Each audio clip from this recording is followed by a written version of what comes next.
It was a fresh new night in New York City, and it was patrol night for the Turtles. The night continued to shine with its twinkling stars, despite the lights of the buildings, and the moon continued to rain its light down upon the large city. The 6 turtles jumped from roof to roof with quiet silence, as their eyes searched down below for any sign of trouble. So far, nothing. There was nothing below that was stirring trouble, no sound below to be heard, and that silence was agitating one certain turtle in the group. His lime-green skin glistened in the moonlight, with his brown gear and white bandages on his wrists and feet. His short orange mask was being blown by the coolness of the wind as his speed picked up, and bright blue eyes, shined like the stars above, gazed downwards at his feet. However, his frown was the most unusual spot on his face there was about his happy-go-lucky self. He gripped his nunchucks in his 2 3-fingered green hands, as he remained silent. His sparkling blue eyes started to grow dimmer as he continued to rush with the others. Unlike the others, he had never made even the slightest peep of sound. This caught the attention of the leader of the group. His ocean blue eyes noticed the slightly dim baby blue ones of his brother. "Mikey, you okay, little bro?" He asked worriedly. He was expecting for his younger brother to simply smile back and tell him that he's all right. Instead, however, Mikey shut his eyes tightly and bolted right out of the group, running towards in another direction. The leader stopped in his spot from disbelief, causing the others to stop as well. "Oh, Leo, just leave him alone. He's useless anyway." The leader of the group, Leo, snapped his gaze towards one of his brothers, who wore a red mask with the tails worn out and torn, like the pages of an old book that had been rotting over the last few years. His expression was annoyance and disgust, before it switched to a hateful one. "Then, why don't you lay off of him, Raph, after what you said last night?" He snapped, his own anger frosted in his sentence. Raph's expression turned into anger from the combat. "You know, it's true, fearless leader. He's been nothing but a hold-up to the group," he snarled. "And besides, I'm sure he's off crying his eyes out as usual. Well, maybe if you weren't heartless and rude to him, maybe he wouldn't be crying his eyes out." While the 2 turtles were bickering to one another, one of the others, who wore a purple mask, snuck off to follow Mikey. The other 2 turtles stayed behind, doing their best to hold back Raph and Leo from murdering each other.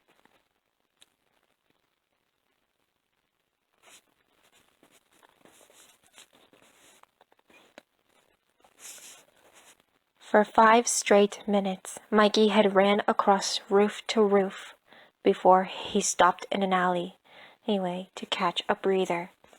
His eyes were watering with tears.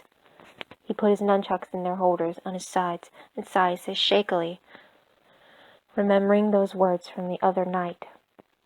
Raph had said something that really hurt him to the point that his happy-go-lucky self had completely shut off.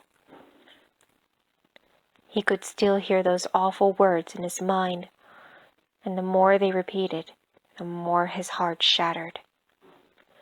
He could have sworn he could have heard his heart crack and shatter into pieces like the sounds of tons of glass being shattered in one blow. One word had caused Mikey to shatter. When that word replayed one last time, he couldn't hold it in anymore. Bursting into tears, yet he still did his best to not make a peep so he wouldn't be heard. He didn't want to draw any attention from humans, nor his siblings, so they could find him. "Why can't I be good enough? All I want to do is bring joy and smiles to my bros and sis," he thought to himself in sadness. Why did I have to be the worst teammate? Why did I have to be the worst brother? Why did I have to be the worst ninja? Why did I have to be a liability? That one word, he thought, was enough to make more tears stream down his face, soaking his mask. Mikey's quiet sobs were so quiet, nobody or nothing could hear them. Or so he thought. Come on, Mikey. You're no liability, the orange masked turtle convinced. You just have to prove to them. Maybe seeing April could lighten things up a bit. When he thought of the suggestion, he smiled a bit. A smile that was enough to make the sore thoughts and inner pain go away. With the matter settled, he stood up and dusted himself. April, here I come, he said casually. He prepared to leave, when he suddenly stopped in his tracks. His eyes noticed something in the garbage can in the farthest corner in the alleyway. His baby blue eyes were transfixed on something poking out of the trash lid. It looked pink? Whatever it was, it intrigued Mikey to take a look inside to find out.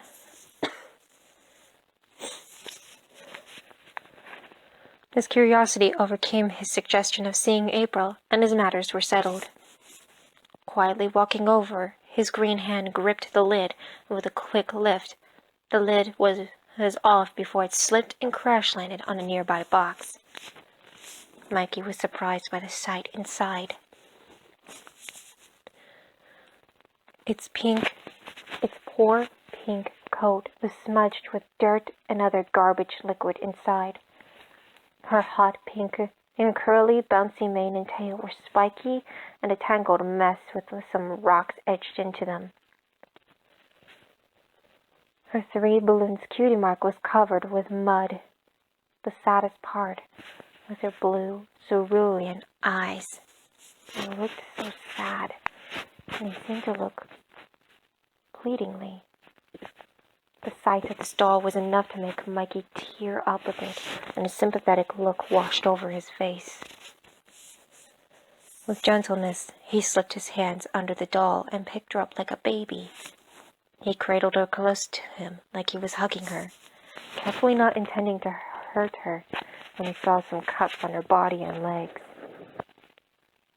Luckily, there was no cuts on her face. His smile grew back on his face, and he patted her tangled mane with his hand. You're coming home with me. I'll take good care of you. His words were calm, gentle, and kind. Carefully hugging the doll close to him, he started to leave the alleyway, he with her as he carried her like a baby in his lime green, muscular arms. Mikey, wait! The sound of one voice had caught Mikey off guard. The young turtle turned around, just in time to see one of his brothers land close to the garbage dumpster. Unlike Raph and Leo, this one seemed taller than them, and his mask was purple. His skin was light, like Mikey's skin, but it was slightly darker, and his eyes were reddish-brown. His purple mask was lighter than a purple plum, and his teeth had a small gap. On his shell was a very long bow staff that was somewhat 5 feet long. He approached Mikey worriedly, but as soon as he took his first step, Mikey's smile had completely faded back into a frown. What is it, Donnie? He asked nervously. Donnie's expression switched to worry when he picked up the nervousness in Mikey's voice when he walked towards him.